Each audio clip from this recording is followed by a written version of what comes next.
오늘 하나님 우리에게 주시는 말씀입니다. 사무엘하 5장 17절에서 25절까지 말씀입니다.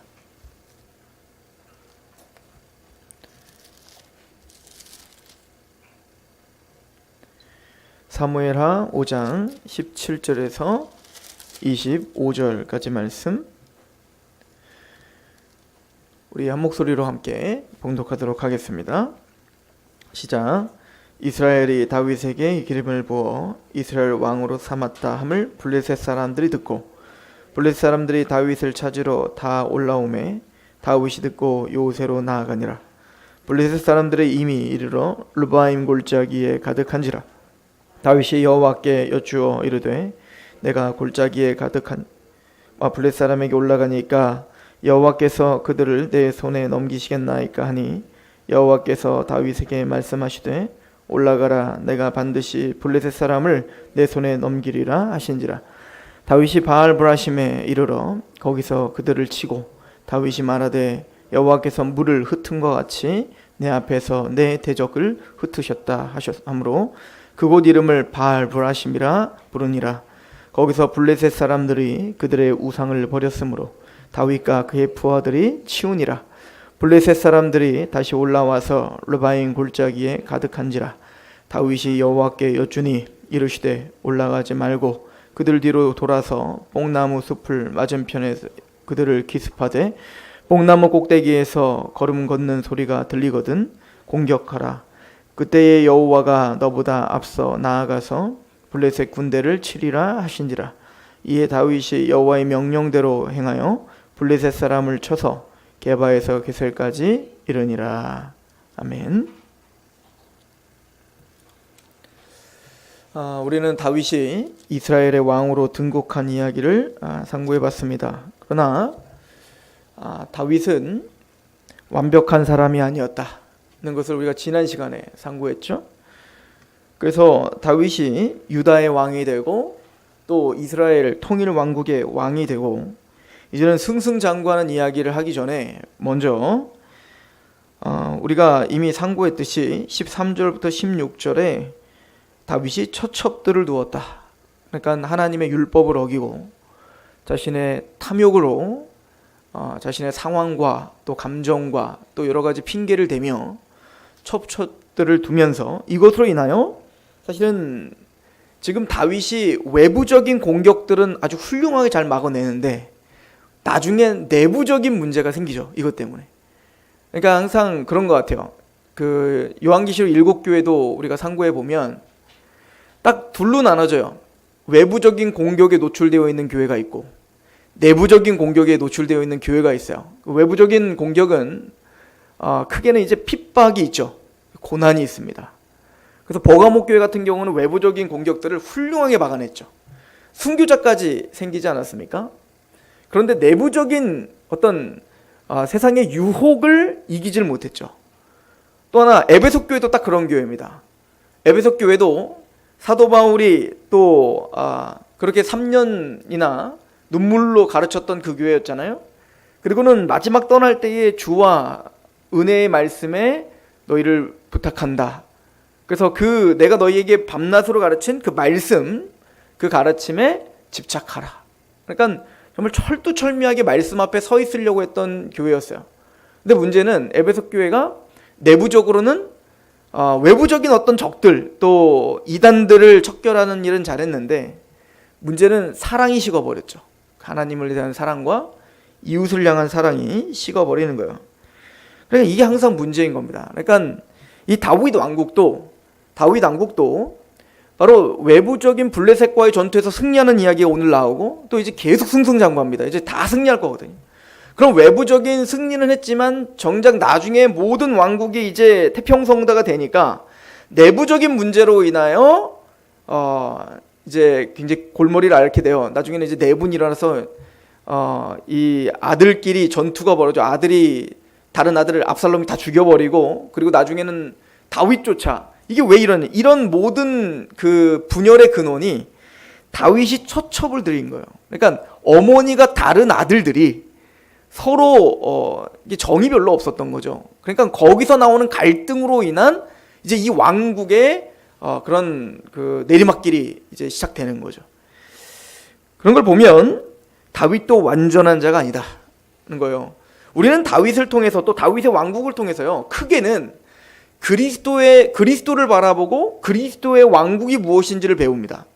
그래서 우리가 잘 아는 듯이 다윗은 누구보다도 예수 그리스도를 예표하는 사람이에요.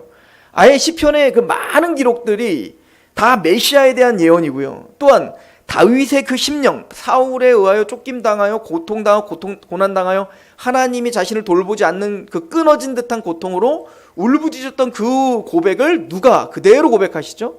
바로 십자가의 하나님 아버지와 끊긴 단절됨의 고통을 엘리엘레나 사박다니라고 했던 그 예수님의 그 비참한 고통을 호소한 노래도 바로 다윗의 심령을 그대로 표현한 거잖아요. 그러니까 다윗은 우리가 볼 때 두 가지 차원으로 봐야 돼요. 첫 번째는 다윗의 인생과 다윗이 세운 다윗의 왕국, 즉 시오니즘, 즉 예루살렘 성전이 세워지는 걸 보면서 장차 우리에게 주어질, 그리고 이미 주어진 예수, 다윗과 같은 한 왕이신 예수를 통해 세워지는 하나님의 왕국과 그 하나님의 새하늘과 새 땅을 완성시키는 메시아가 어떤 왕이신가를 우리는 배우죠. 그러나 항상 모든 성경은 그렇게 예수님을 예표하고 또 하나님의 계시의 전달자로서 사람들을 쓰지만 그 사람들에게 집중하지 못하도록 계속 안전장치를 주세요. 그러니까 아브라함을 배우지만 우리는 아브라함을 본받 자가 아니에요. 우리가 여호수아를 배우지만 여호수아를 본받 자가 아니라고요. 아브라함을 아브라함답게 만드시는 하나님을 봐야 되고요. 또 다윗을 다윗답게 하시는 하나님을 봐야 되는 거라는 거예요. 그런 의미의 안전장치가 죄에 대한 기록들을 꼭 남긴다는 거죠. 뭐 이따가 아브라함 얘기도 우리가 또 하겠지만 바로 다윗이 그래서 그렇게 승승장구하는 그 일들 앞에 첩첩들을 두는 그의 어떤 악함, 죄성, 그 죄의 본질을 드러내주고 있는 것을 봐요. 그러므로 우리는 다윗을 볼 때 두 가지로 본다고 했죠. 첫 번째는 예수 그리스도의 예표로 보지만 또 하나는 하나님의 손아귀에 있는 하나님의 주권 속에서 하나님의 왕국을 확장하고 있는 하나님의 나라 백성들의 모형으로도 볼 수 있죠. 그러니까 우리의 이야기대로 볼 수 있는 거예요. 왜 그러냐면 이제 구약을 보면 이제 그 구약에 세 가지 직제가 있어요. 기름 부음 받는 세 가지 직제 뭐죠? 제사장, 왕, 선지자예요. 그러니까 제사장과 왕과 선지자는요, 창세기부터 말라기까지 다 있어요. 항상 있어 왔어요. 물론 이제 족장 시대에 아브라함, 이삭, 야곱 때는 왕이라는 개념이 없었지만 그래도 왕의 이야기는 항상 있었다고요. 왕이 없었던 시절에도 모세 때에 뭐죠? 왕의 신학을 이미 알려주다. 왕이 세워지면 왕은 어떻게 해야 되고 뭐 이런 것들을 세워주지 않습니까? 또 이방 나라의 왕들을 보면서 왕이 무엇인지를 우리는 좀 볼 수가 있다고요. 또 다른 성경에도 제사장은 항상 있었죠. 제사장에 대한 이야기가 계속 있었고 선지자도 항상 있어 왔어요. 자, 그런데 집중적으로 다루고 있는 게 조금 다르더라고요. 첫 번째는 우리가 모세 오경을 통해서는 제사장이 무엇인가에 대해서 우리가 배워요. 그렇죠? 물론 그것도 왕 얘기, 선지자 얘기 있어요. 그러나 집중하고 있는 게 제사장에 대한 것들을 배워요. 우선은 이스라엘 백성들을 세우고 성소를 세우고 제사장이 무엇이며 제사장 어떤 일을 하는지를 보여주고요. 더 나아가서 누가 제사장이라는 거예요. 너희가 제사장이다 이거예요.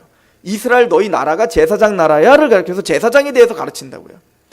그리고 이제 역사서 여호수아, 사사기, 사무엘상하, 역대상하, 열왕기상하에서 그 역사서를 통해서는 이제는 하나님이 제사장의 나라를 세울 거다라고 하고 이제는 그 나라를 세우시고 거기가 이제 왕국이 돼야 될 나라다라고 하는 거예요.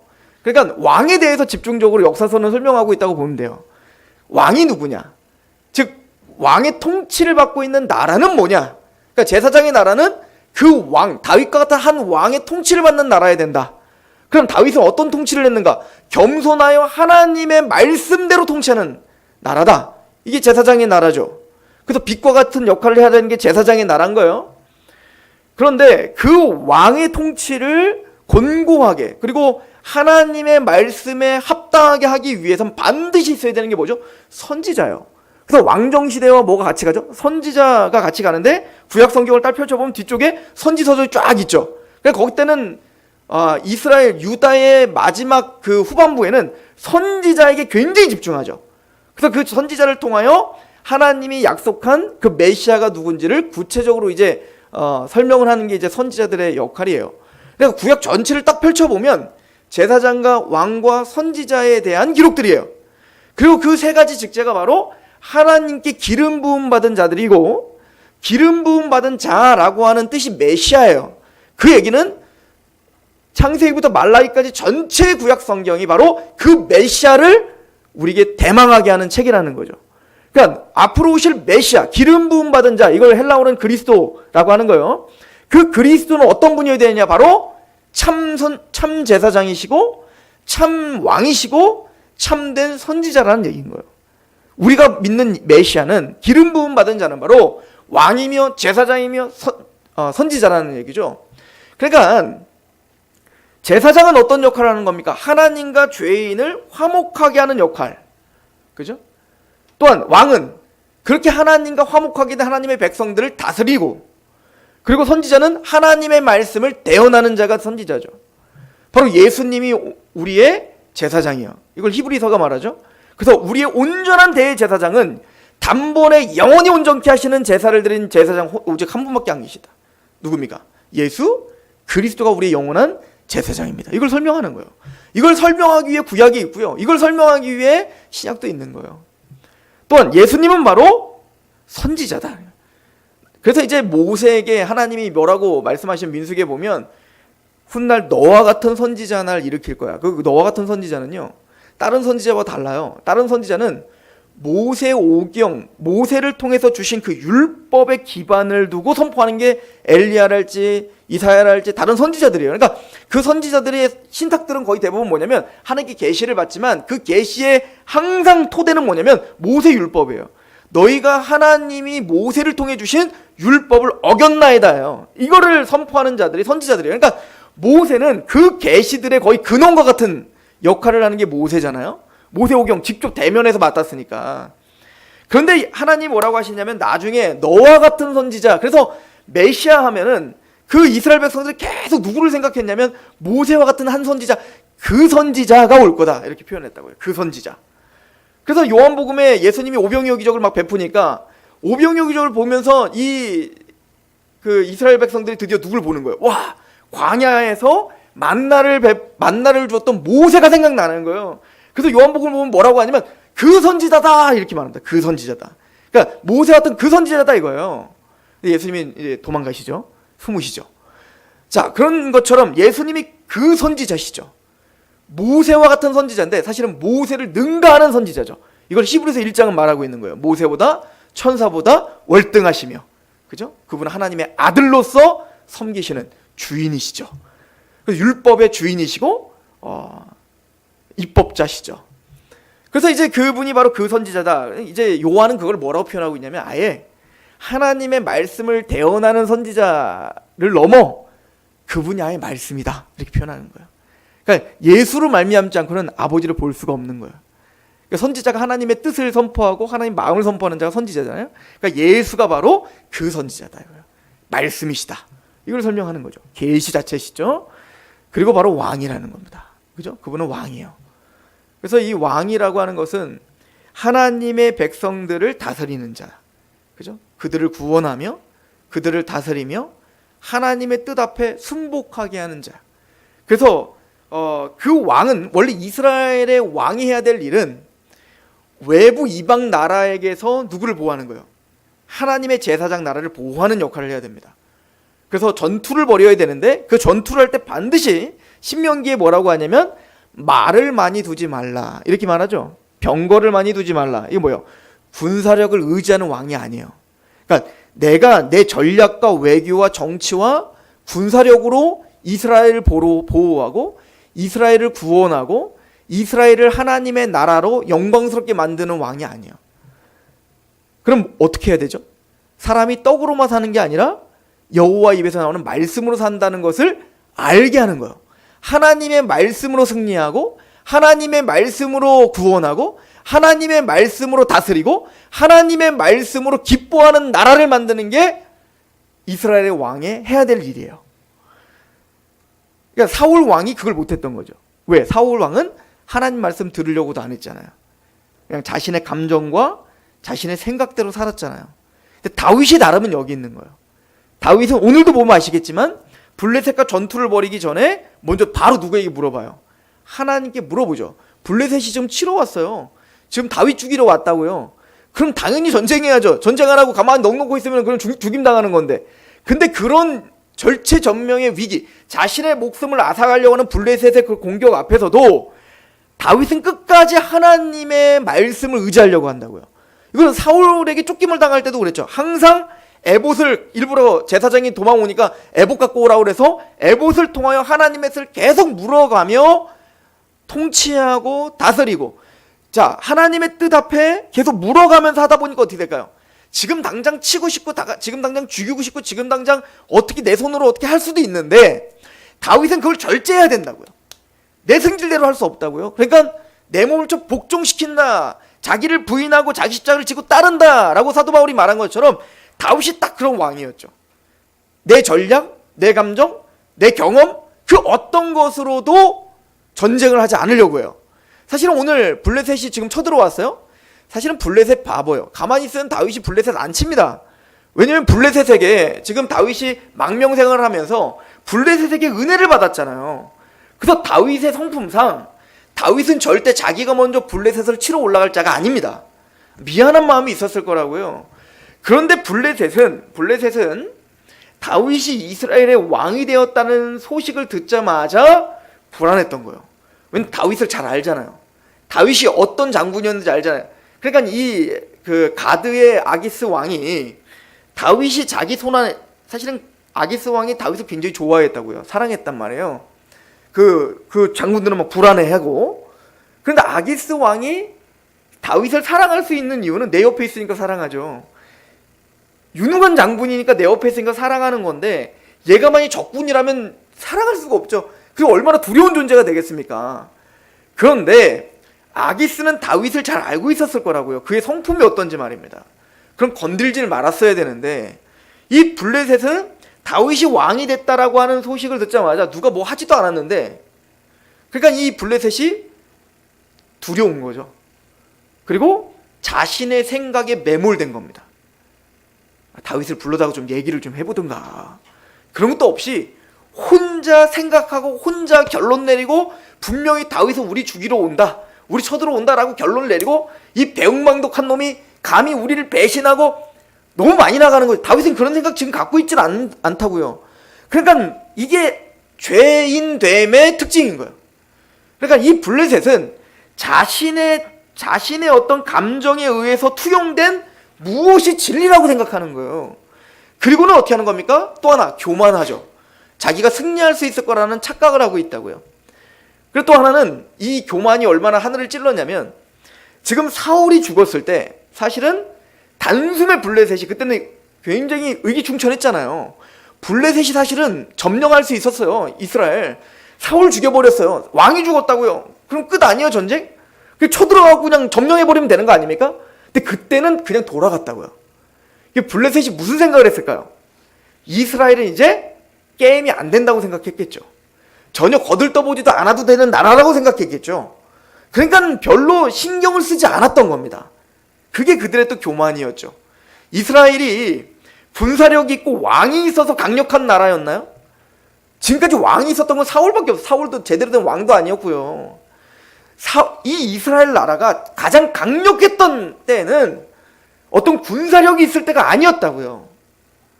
오합지졸 같은 노예 생활 때 모세라는 탁월한 지도자를 통하여서 하나님의 능력으로 홍해가 갈라지고 그 무시무시한 이집트의 파라오를 그냥 수장시킨 승리를 한 나라란 말입니다. 그걸 제대로 알았다면 성경을 봤었어야지. 블레셋이 모세오경을 봤어야지. 그런데 지금 판단 착오를 하고 있는 거죠. 교만한 겁니다. 자신들이 지금 사울을 죽였기 때문에 뭐든지 자신의 뜻대로 할 수 있다고 생각했어요. 그 얘기는 이따가도 보시면 알겠지만 이들은 자신들이 믿었던 신이 훨씬 더 세다고 생각했습니다. 그러니까 다곤신을 믿었죠, 얘네가. 그러니까 자신들이 갖고 있는 우상이 훨씬 더 이스라엘과 이스라엘이 믿는 신을 능가한다고 믿었던 겁니다. 그러니까 그들의 망상이 그들을 망친 거예요. 그러니까 또 한 번 경험도 했잖아요. 아니 이스라엘 백성들이 엘리 제사장 때 블레셋이 쳐들어왔을 때 어떻게 했습니까? 법궤를 들고 싸우면 될 줄 알고 법궤 들고 나갔다 법궤가 뺏겼잖아요. 그러니까 블레셋이 법궤를 뺏으면서 얼마나 우습게 봤냐고요, 이스라엘을. 그런 경험들을 바탕으로 볼 때 하나님, 그 이스라엘 백성들이 아무것도 아니라는 것을 알게 됐고, 이스라엘 나라가 무서운 건 다윗이라고 생각했던 거예요. 그러니까 다윗을 싹이 더 커지기 전에 빨리 제거해버리려고 했겠죠. 그러니까 왕이 되자마자 블레셋이 쳐들어온 겁니다. 그때 다윗은 단숨에 그들을 부셔버리는 이야기가 오늘 이야기가 있는 거예요. 자, 아까 왕과 제사장과 선지자가 바로 그리스도 메시아를 예표한다라고 했어요. 그래서 다윗을 이야기할 때 다윗의 흠집을 이야기하는 거예요. 왜? 그가 메시아가 아닌 거죠. 또 모세도 완벽하지 않았죠. 모세도 나중에는 가나안 땅에 못 들어가잖아요. 그 반석을 명하라 했는데 지승질에 못 이겨서 쳐가지고 가나안 땅에 못 들어갑니다. 그러니까 이게 우리인 거예요. 그러니까 어느 누구도, 어떤 인간도 하나님 앞에 완벽한 자가 없고 어떤 인간도 스스로 구원자가 될 수 없는 거예요. 하나님의 은혜가 없으면 다 똑같은 인생들인 겁니다. 그리고 더 하나 보여야 될 것은, 그래서 이제 이 다윗을 왕으로 이야기하며 나중에 이제 선지자들이 다윗과 같은 한 왕, 에스겔 37장에 계속 나오잖아요. 그래서 이 다윗이 바로 이 메시아를 예표하는 왕이라고 이야기하면서, 두 번째는 왕과 제사장과 선지자는 예수님을 예표할 뿐만 아니라 바로 그 예수 안에 있는 하나님의 백성들을 그대로 예표합니다. 그래서 우리를 또 뭐라고 불러요? 그리스도인이라고 부르는 거예요. 첫 번째는 예수를 믿으니까, 그리스도를 믿으니까 그리스도인이겠죠. 그리고 두 번째는 우리가 기름 부음 받은 자입니다. 그러니까 예수님이 기름 부음 받은 자시고, 그리고 예수로 말미암아 하나님과 화목하게 된, 예수님의 제사장 직분으로 우리가 화목하게 된 우리는 또한 화목하게 하는 직분을 받았다는 거예요. 그죠? 그래서 우리를 뭐라고요? 베드로전서 2장에 너희는 택하신 족속이요 왕 같은 제사장이요. 그러니까 우리는 기름 부음 받은 왕이며, 우리가 기름 부음 받은 제사장이며, 우리가 하나님의 말씀을 대언하는 선지자예요. 그러니까 선지자라는 말은 미래를 예측한다는 말이 아니에요. 물론 그 나비라고 하는, 이 선지자라고 하는 그 구약의 원어에는 하나님의 말씀을 맡아 대언하다는 뜻이거든요. 그러니까 그 말씀을 대언하는 중에 미래도 있을 수 있죠. 그죠? 그 미래는 구속사에 관련된 미래들을 많이 예측을 했지만, 근데 거의 대부분 90% 이상은 다 하나님의 말씀을 맡아 오늘 있는 그 백성들에게 하나님의 말씀과 그 뜻을 전달하는 게 선지자들이에요. 그런 의미에 우리는 선지자예요. 그래서 이제 그 요엘서에 보면 뭐라고요? 마지막 때에는, 마지막 날에는, 그죠? 성령이 임하셔서, 하나님의 영이 임하시면 자녀들은 예언하고 청년들은 환상 보고 아비들은 꿈을 꾸리라 하신 말씀이 성취됐죠. 언제? 오순절 성령 강림 때. 그래서 이제 사도행전 2장에 보니까 사도 베드로가 이제 성령 충만하여 방언으로, 그러니까 외국어 방언이었죠. 방언을 함으로 하나님의 큰일, 복음을 증거하기 시작했어요. 그렇게 증거하면서 베드로가 뭐라고 하죠? 이것은 바로 요엘서의 예언이 성취되었다라고 이야기하는 거예요. 그러니까 지금 하나님의 말씀을 갖다 성령으로 말미암아 복음을 증거, 하나님의 큰일은 복음을 말해요. 그 하나님의 큰일을 증거하고 있는 이 일을 통하여 뭐요? 요엘서와 하는 것처럼 자녀가 예언하고 환상 보고, 즉 모두가 다 선지자가 되었다는 것을 이야기하는 것이죠. 그러므로 우리는 다윗 이야기를 통해서 예수님과 예수님의 왕국을 배울 뿐만 아니라, 또 다윗을 통해서 왕 같은 제사장인 우리가 어떤 존재인지를 배웁니다. 그죠? 하나님의 백성됨이 무엇인지를 배운다. 우리는 항상 성경의 인물들을 통해서 두 가지 관점으로 항상 봐야 될 필요가 있습니다. 다윗은 블레셋과의 전투에 앞서 하나님께 물어봤다는 거예요. 그러니까 왕됨이란, 아까도 말했지만 하나님의 뜻을 의지하는 자들이에요. 하나님의 말씀을 의지하는 자들이라고요. 또 제사장이라는 건 예배를 드리는 자잖아요. 그럼 우리가 드릴 예배는 뭐죠? 우리가 드릴 예배? 이 로마서 우리 2019년도 우리 표 아닙니까? 그러므로 하나님의 모든 자비하심으로 너희를 권하노니 너희 몸을 거룩한 산제물로 드리라. 이것이 너희가 드릴 영적 예배라는 거예요. 그러니까 살아있는 제물, 우리의 모든 삶을 하나님 앞에 제물로 드리는 거. 이게 1장부터 11장, 로마서 1장부터 11장까지 구원의 복음에 대한 이야기를 하고, 그 은혜를 정말 아는 사람이라면, 그러므로 그 은혜를 정말 안다면 너희 몸을 거룩한 산제물로 드려라는 거예요. 이것이 너희가 드릴 영적, 이 로기켄이라는 단어라고 했죠. 이건 뭐죠? 합리적, 합당한, 즉 이것이 마땅한 예배다. 그러니까 우리가 드릴 예배는 이제는 어디 성막 가고 제사 드릴 필요 없죠. 우리가 드릴 예배는 우리 모든 삶을 하나님께 우리를 산제물로, 이걸 로마서는 또 6장 뭐라고 표현하고 5장 뭐라고 표현하죠? 의의 병기로 내어드리라. 그러니까 불의의 병기로 우리를 내어드리지 말고 의의 병기, 하나님의 병기로 우리를 내어드려라 라고 말하는 겁니다. 그러면 우리가 제사장 이렇게 제물 될 수 있는 방법은 뭡니까? 하나님께 예배 드릴 수 있는 방법은 뭐죠? 너희가 먹든지 마시든지 무엇을 하든지 하나님의 영광을 위하여 하라. 맞아요. 하나님 영광을 위해서 해야죠. 그러면 제사장답게 하나님께 예배를 드리며 그렇게 할 수 있는 방법이 뭐냐고요? 이게 로마서 12장 2절에 말하는 거예요. 이 세대를 본받지 말라는 겁니다. 이 세상 사람들처럼 살지 말라는 거예요. 이 세상의 가치관을 본받지 말라는 거예요. 옆집이 말하는 대로, 매스컴이 말하는 대로, 영화가 말하는 대로, 신문이 말하는 대로, 내 감정이 말하는 대로 살지 말라는 거예요. 이거는 이방인들이 하는 거라는 겁니다.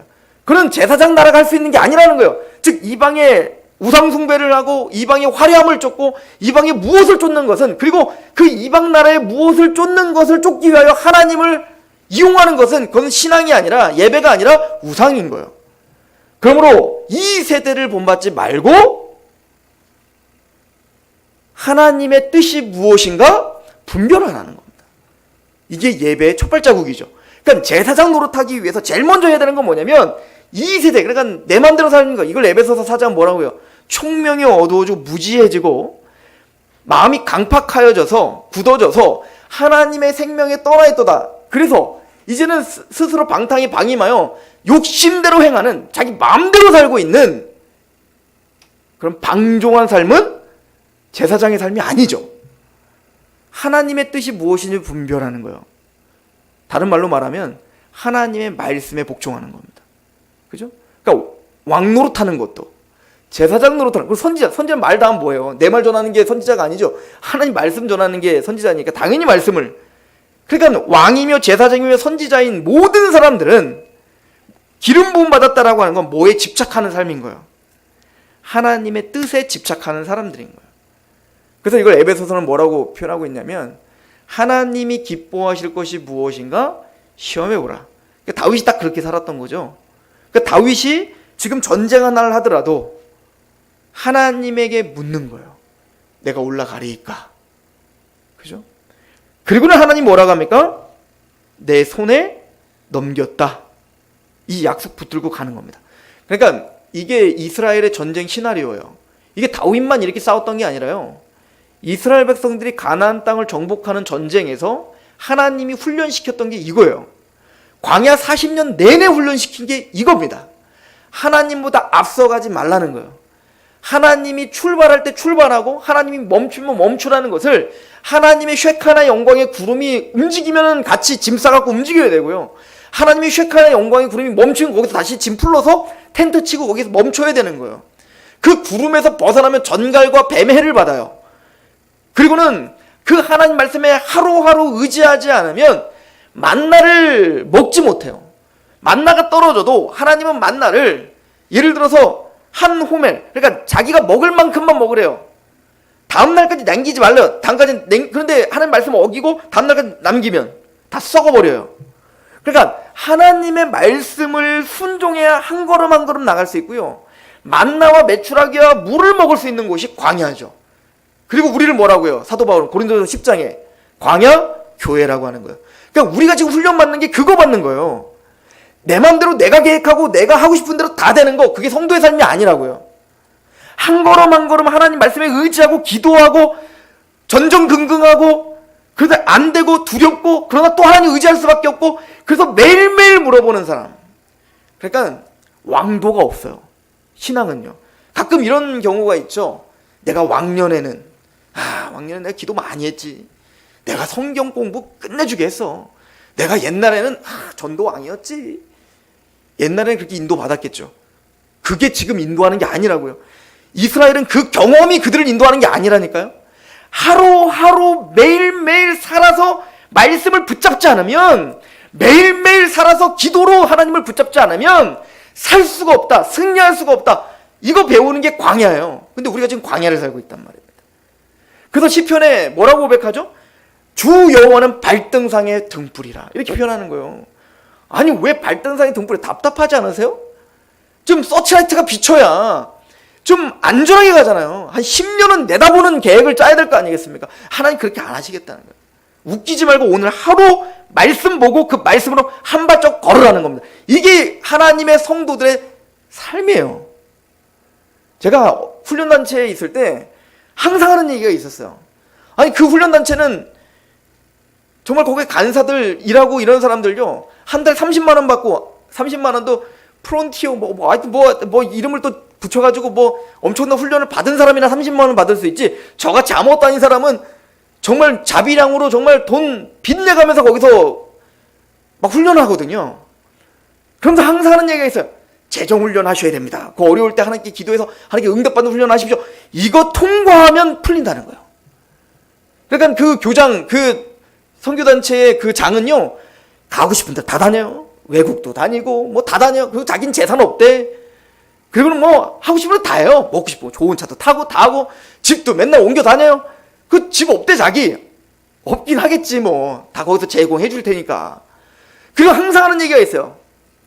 이 훈련만 통과하면 딱 그렇게 되는 거라는 거예요. 근데 제가 그 선교단체 또 방문해 보면 여전히 그들은 그렇게 살고 있어요. 힘들게 카드로 돌려막기 하면서. 여전히 거기 장은 여전히 전 세계를 돌아다니면서 자기 하고 싶은 거 다 하고요. 노동력 착취. 그죠? 문제입니다. 그들이 오해하는 게 있어요. 어느 단계를 넘어가면 우리가 정말 해탈하는 거예요. 그래서 막 걷기만 하면 하나님 뜻이 막 그냥 생각이 나고 깨달아지고 막 보면 막 깜빡이가 켜갖고 막 오른쪽으로 가라 하고 막 기도만 하면 돈이 뚝뚝 떨어지고 막, 이게 정말 성도의 삶입니까? 모세도 끝까지 그렇게 못 살았는데, 바울도 끝까지 못 살았는데, 그렇게? 하나님이 원하는 우리 인생이라는 것은 매일매일 하나님의 말씀을 붙잡지 않으면 실패할 수 없는 인생이라는 걸 보여주는 거예요. 여기서 말하는 실패라는 건 세상적으로는 잘 살 수 있어요. 세상적으로는 똥덩어리만 살 수 있다고요. 그러나 영적인 어떤 하나님의 다스림과 하나님의 나라가 확장하는 일은 실패한다는 얘기인 겁니다.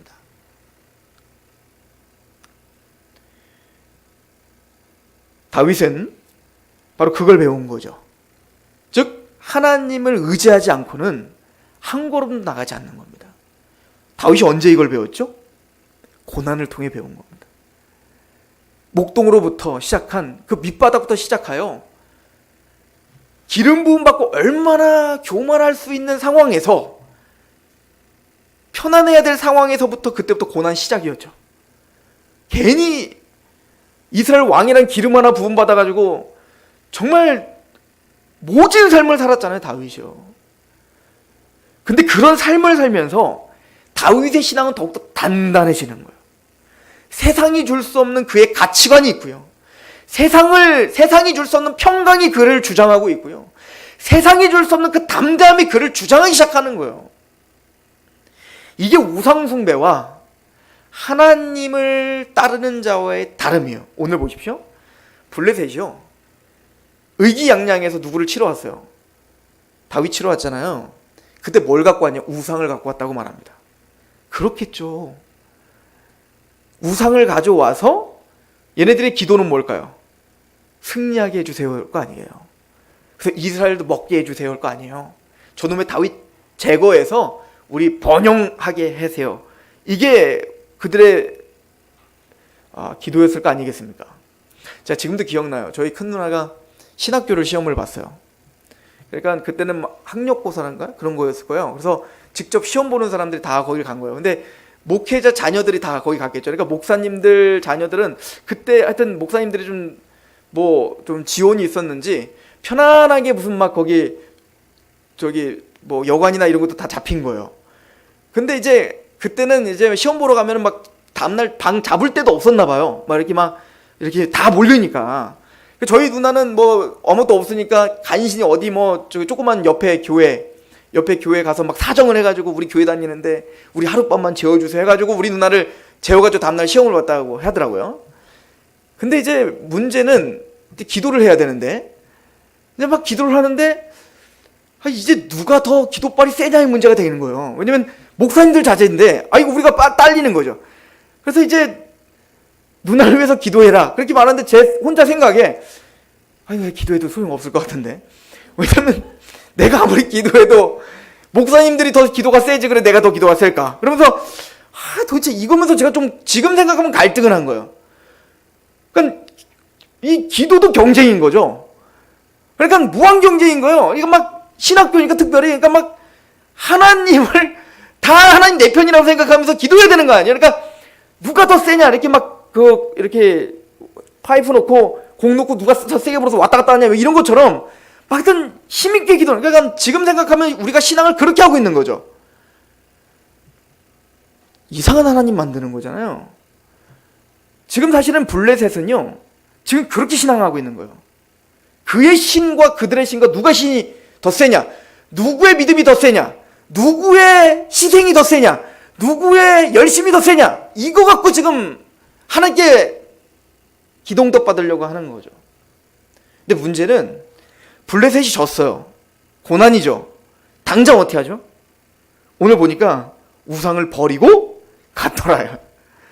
우상을 버리고 갑니다. 왜? 내 기도가 들어주지 않았거든요. 내가 원하는 게 되지 않았거든요. 그때부터 내평기 쳐버리는 겁니다. 이게 우상이에요. 근데 자칫 여호와를 숭배한다고 하면서도 이렇게 숭배할 수도 있죠.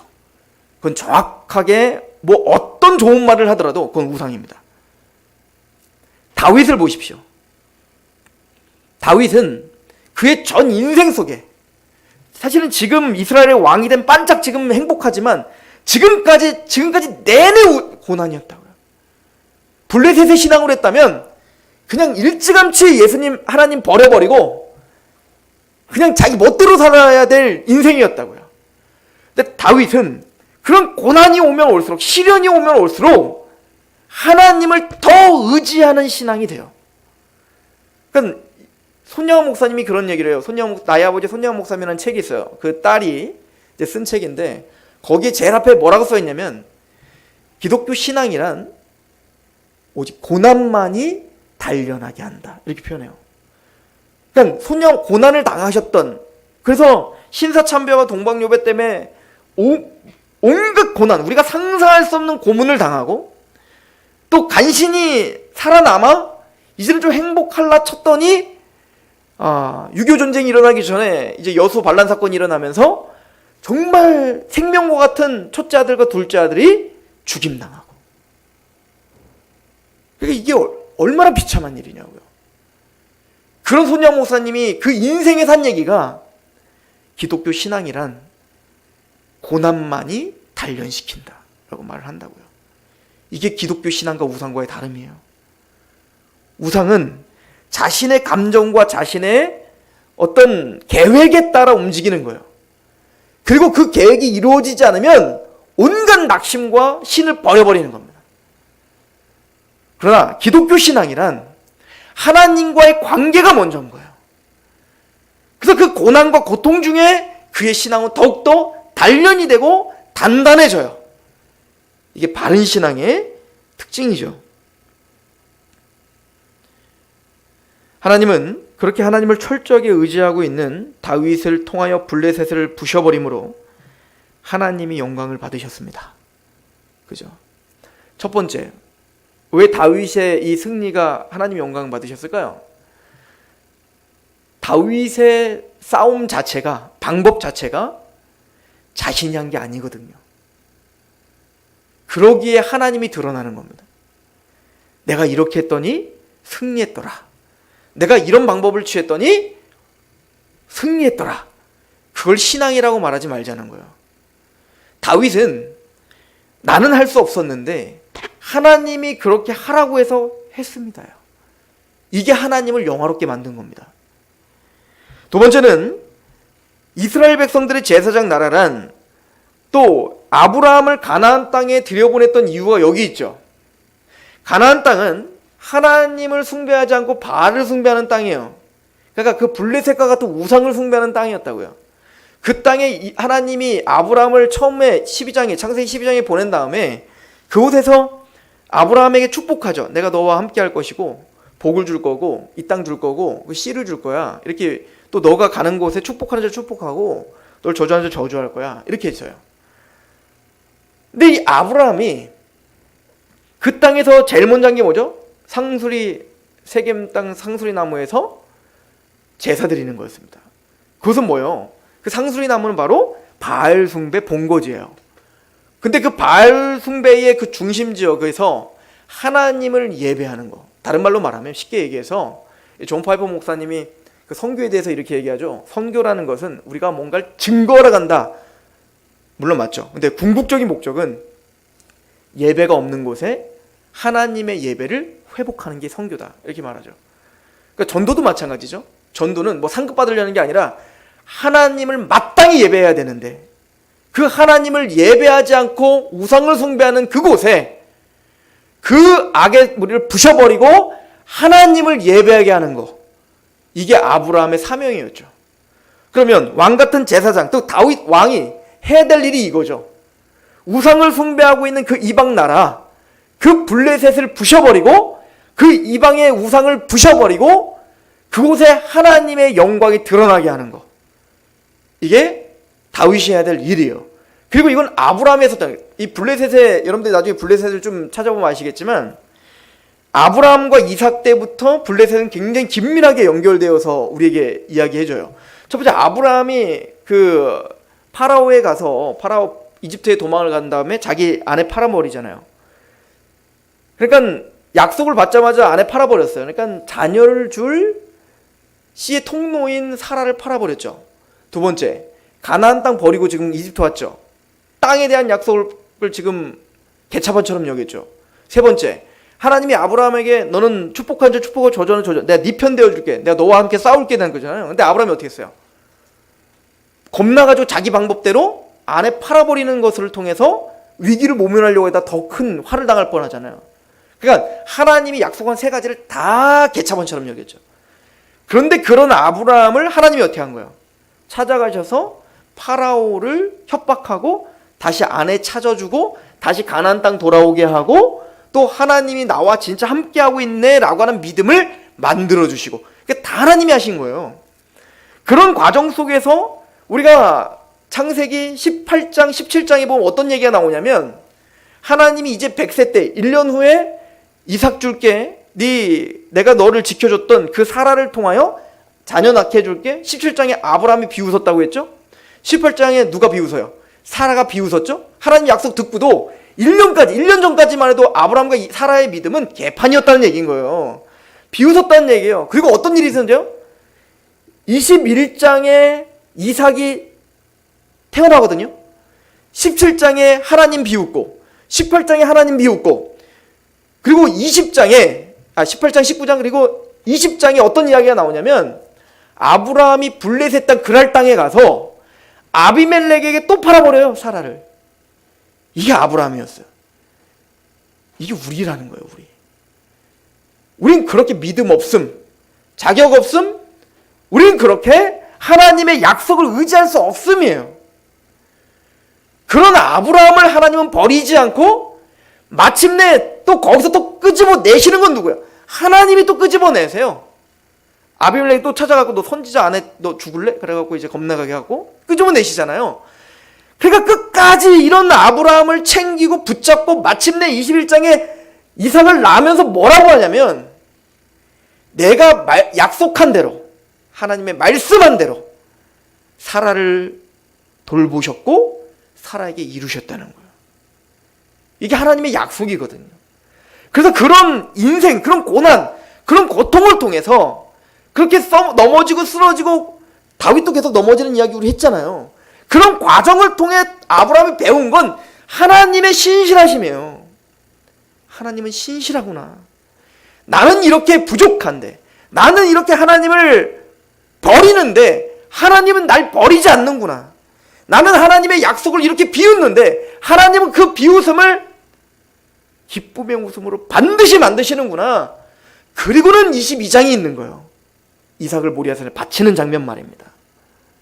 그리고 그 바치는 장면에서, 이삭을 바치는 그 장면에서 뭐라고 약속합니까? 네 씨가 대적의 문을 부수리라. 그리고 그 씨의 첫 번째 성취가 다윗 아니에요? 그래서 다윗과 같은 왕, 다윗이 대적들을 부수고 있는 거예요. 그리고 궁극적으로 예수님이 사단의 것을 부수고 하나님의 백성인 우리를 구원해내시는 거예요. 우리는 예수 그리스도를 통하여 하나님의 나라가 어떻게 확장될 건지를 보지만, 오늘 우리는 그럼 다윗과 같이 우리가 그렇게 하나님을 의지하며 그렇게 승리하며 살아야 되는데, 대적의 문을 부수며 살아야 되는데, 우리는 아브라함처럼 이삭은 뭐 달라요? 이삭 나중에 아비멜렉에 가서 또 그래요. 자기 아내 리브가 또 팔아버려요. 아버지랑 똑같이 배우죠. 뭘 얘기하는 겁니까? 우리가 다 그렇다는 거예요. 그게 아브라함, 우리의 믿음의 조상이에요. 우리가 그런 자라는 겁니다. 다른 말로 다윗도 그런 사람인 겁니다. 우리 지난 시간에 배운 것처럼 다윗을 다윗되게 한 건 하나님의 은총밖에 없습니다. 다윗을 매일매일 하나님의 말씀을 읊조리며 그 말씀을 의지하며 그 말씀 앞에 나가게 한 건 하나님의 은총인 거예요. 그 하나님의 은혜가 우리를 주장하기를 소망합니다. 다윗과 같이 승리하는 한 해가 되기를 원하는데, 그 승리는 내 방법대로라는 게 아니라 발등상에 등 뿌리신 그 하나님의 말씀을 하루하루 묵상하고 기도하며 하나님의 방법대로 해보니 정말로 승리하더라가 우리의 고백이고, 그 승리를 통해 내가 드러나는 게 아니라 하나님이 영광받는 한 해가 되시길 축원합니다. 기도하겠습니다.